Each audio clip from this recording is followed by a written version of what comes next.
আরে বাঁচা থাকবা, আরে ও তো মরেই গেছিল, 5% বাঁচার সম্ভাবনা ছিল। আমি ওকে যাই কানাকানি যাই বলছি, ও তখন লাইফ সাপোর্টে, ও তখন একদম নাই, ও ওখানে কানাকানি বলছি যে দেখো বাইচা থাকতে হবে, কম বয়সের মাইয়া বিয়ে করছিল কেন, এখন তাড়াতাড়ি বাঁচো। আলোচিত নারী উদ্যোক্তা রুবায়েত ফাতেহা তনির স্বামী শাহাদাত হোসাইন চিকিৎসাধীন অবস্থায় মারা গেছেন।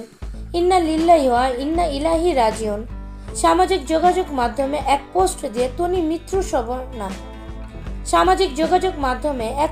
দিয়ে তনি মৃত্যুর বিষয়টি নিশ্চিত করেছেন। আবেগঘন এক পোস্ট দিয়ে তিনি লিখেছেন, শেয়ার নেই। ব্যাংকক সময় রাত 3টা 3 মিনিটে আমাকে সারা জীবনের মতো একা করে চলে গেছে। আল্লাহ পাক তাকে বেহেশত নসিব দান করুক। তোমাকে আল্লাহ শোক সহ্য করার তৌফিক দেখ। প্রসঙ্গত, শাহাদাত হোসেন তনির দ্বিতীয় স্বামী ছিল। প্রথম স্বামীর সঙ্গে বনিবনা না হওয়ায় বিচ্ছেদের পথে হাঁটেন তিনি। এরপর ভালোবেসে বিয়ে করেন শাহাদাতকে।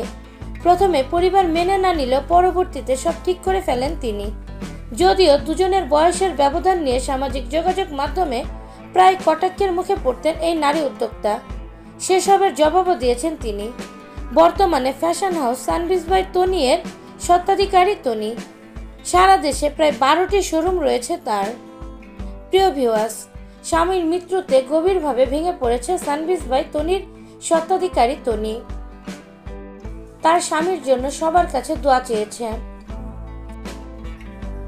আল্লাহ তাআলা যেন তাকে বেহেশত নসিব দান করে।